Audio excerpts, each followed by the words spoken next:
Skuad Merah Putih kembali mendapat amunisi baru dari program naturalisasi. Kini dua pesepak bola asal Belanda sudah resmi menyandang status WNI untuk memperkuat timnas Indonesia. Terima kasih kepada Komisi 3 khususnya yang telah menyetujui.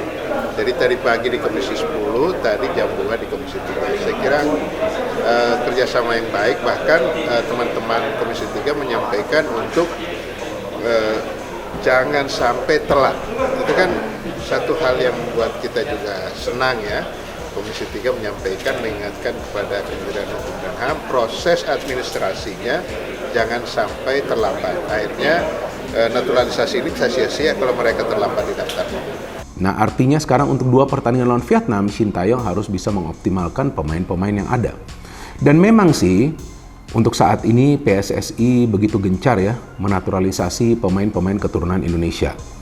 Jadi terkesan bahwa pemain-pemain yang bermain di liga domestik tidak akan mendapatkan peluang. Tapi itu adalah sebuah pemikiran yang negatif dan tentunya keliru. Karena di Piala Asia lalu juga, Shin Tae-yong selalu memberikan peluang kepada pemain-pemain yang bermain di liga domestik. Cuma bahwasannya ketika memang mereka sulit untuk perform, bukan artinya tidak bisa perform. Sulit untuk perform, tentu harus ada perubahan yang perlu dia lakukan. Maka itu di Piala Asia lalu kita bisa melihat permainan dari Indonesia itu begitu baik dalam urusan melakukan passing di antara satu sama lainnya karena hadirnya atau bermainnya pemain-pemain diaspora Indonesia. Dan saya pikir kalau ada Tom dan Ragnar ini akan bagus memang kondisi tim kita untuk menjamu Vietnam.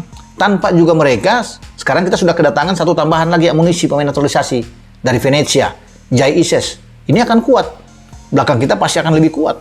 Ya, karena kita tahu ada Jordi sana dan juga ada Justin Hapner. Di samping juga ada Elkan Bagot, ada Rizky Ridho. Nah, kita akan tunggu nantinya. Yang pasti kita tidak boleh kalah, tidak boleh kehilangan angka dalam dua pertandingan.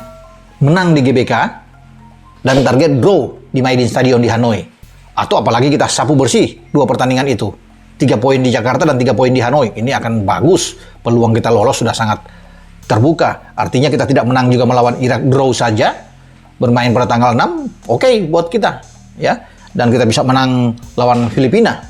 Nah, itu kan hitung-hitungannya yang harus kita dapatkan nantinya untuk pertandingan selanjutnya. Karena kita masih punya 4 pertandingan ke depan. Kita masih berada di posisi juru kunci di bawah. Ya, Irak di atas dan Vietnam serta Filipina. Jadi memang perlu fokus, konsentrasi penuh bagi pemain-pemain kita dalam persiapan menghadapi terutama Vietnam ini. Ini yang paling krusial.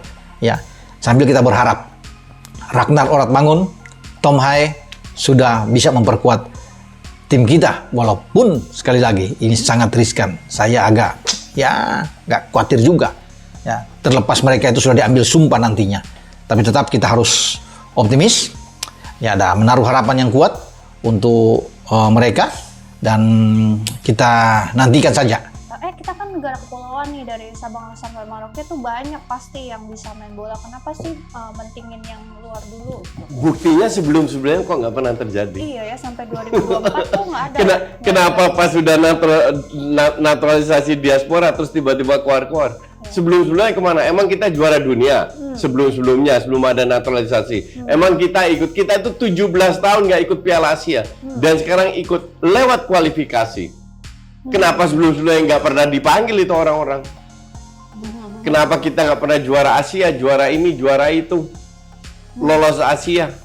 Kalau seandainya yang disebut kita punya banyak pemain dari Sabang sampai Merauke, gitu. Agak terlalu naif pemikiran gitu. Buat kita menganggapnya ngerti bola, yuk berdalih. Yang lu pakai cuma 2 dari Liga 1. Ya karena kan liganya menurut STY belum benar itu tadi, Bung. Jadi kan sudah dikasih naturalisasi. Oke. Dia bilang nggak siap di level Asia, oke. Baumu apa? Minta naturalisasi, dikasih. Oke. Begitu sudah dikasih masih kalah juga dengan skor-skor telak. Dia bilang Liga 1-nya harus diperbaiki. Oke. Kita semua tahu. Orang bola Indonesia tahu harus perbaiki liga, tahu. Satu hal, saya pengkritik liga. Wasit saya kritik, jadwal saya kritik. Apalagi klub licensing saya kritik. Saya pengkritik liga. Jadi nggak usah diajari sama Shin Tae-yong. Shin Tae-yong dibayar mahal untuk naikin kualitas timnas. Dia minta naturalisasi sudah dikasih. Alasannya pemain lokal nggak siap. Begitu naturalisasi main 7, 2 dari luar, yang Liga 1-nya 1, dia masih mau alasan yang Liga 1. Oke. It's too much, kebanyakan dalih. Ya, ya. Kebanyakan dalih. Jadi poinnya itu, poin kritikan saya. Bukan proses, bukan apa.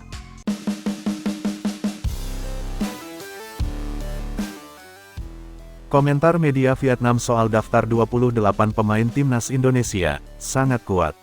Daftar pemain timnas Indonesia untuk 2 laga melawan Vietnam diumumkan pada Kamis, tanggal 7 Maret tahun 2024 lalu. Daftar pemain itu, menurut media di Vietnam, merupakan tim yang sangat kuat. Indonesia bakal berhadapan dengan Vietnam pada 2 laga grup F kualifikasi Piala Dunia 2026. Laga pertama digelar di markas Indonesia, lebih tepatnya di Stadion Gelora Bung Karno, tanggal 21 Maret tahun 2023. Sementara, laga kedua akan dimainkan di Stadion Mai Dinh pada tanggal 26 Maret tahun 2024. Vietnam akan bertindak sebagai tuan rumah pada laga kedua ini. Shin Tae-yong, pelatih timnas Indonesia, memanggil 28 pemain untuk 2 laga itu. Daftar pemain tersebut bisa dibilang cukup kuat untuk bersaing pada level ASEAN dan media Vietnam mengakuinya. Media Vietnam Tetao 247 sebut skuad timnas Indonesia sangat menakutkan.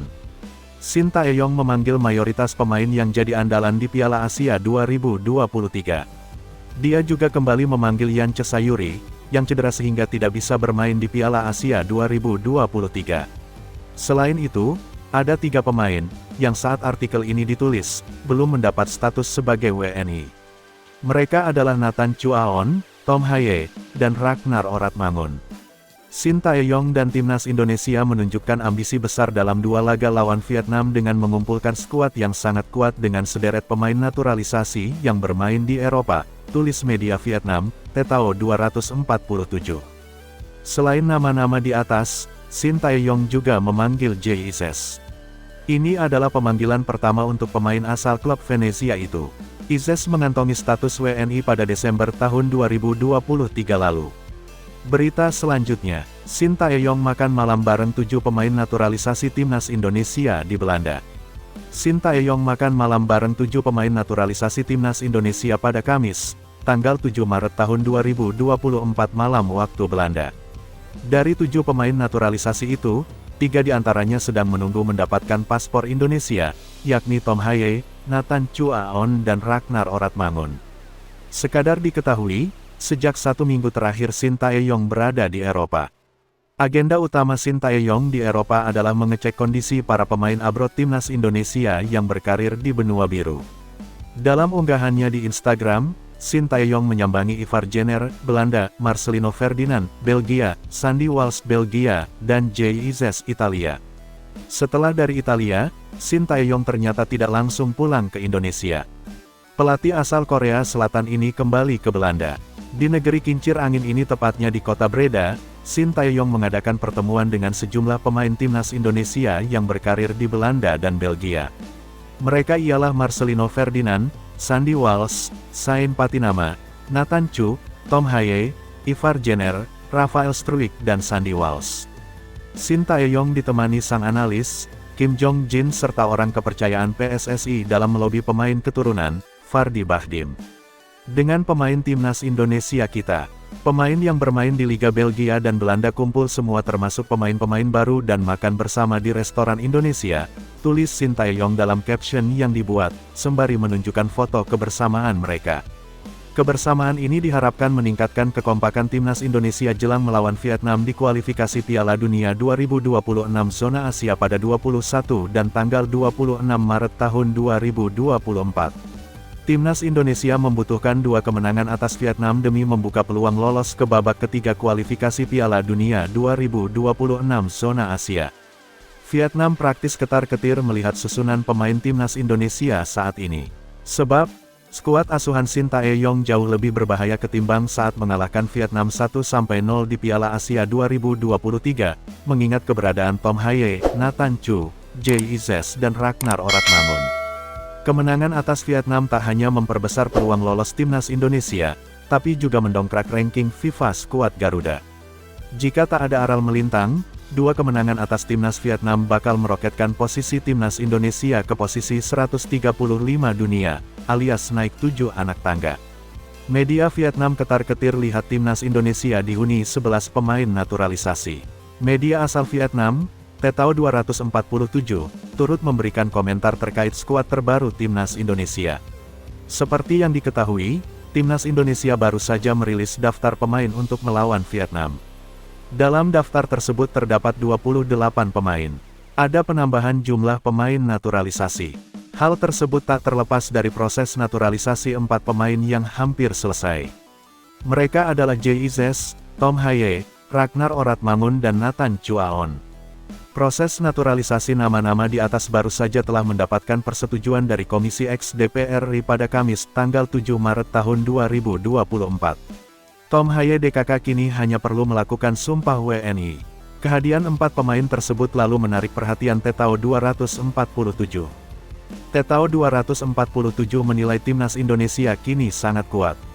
Pasalnya, Shin Tae-yong sekarang memiliki 11 pemain naturalisasi. Terlebih mayoritas pemain naturalisasi milik timnas Indonesia bermain di Eropa. Di antara 11 pemain naturalisasi yang ada, terdapat 4 pemain yang pertama kali dipanggil ke timnas Indonesia. Mereka adalah JIZ, Tom Haye, Ragnar Oratmangun, dan Nathan Chuaon. Terlihat PSSI dan timnas Indonesia menunjukkan ambisi besar dalam 2 laga mendatang melawan Vietnam. Dengan mengumpulkan skuad yang sangat kuat dengan sederet pemain naturalisasi yang bermain di Eropa, tulis Tetao 247. Sementara itu, timnas Indonesia bakal bertemu Vietnam sebanyak 2 kali pada bulan ini. Ini merupakan laga lanjutan grup F putaran kedua kualifikasi Piala Dunia 2026 zona Asia. Laga pertama dijadwalkan berlangsung pada tanggal 21 Maret tahun 2024. Pada kesempatan ini, Indonesia bakal menjadi tuan rumah. Pertandingan rencananya digelar di Stadion Utama Gelora Bung Karno, Jakarta. Sedangkan laga kedua terlaksana di Stadion Mai Dinh, Vietnam, pada tanggal 26 Maret tahun 2024.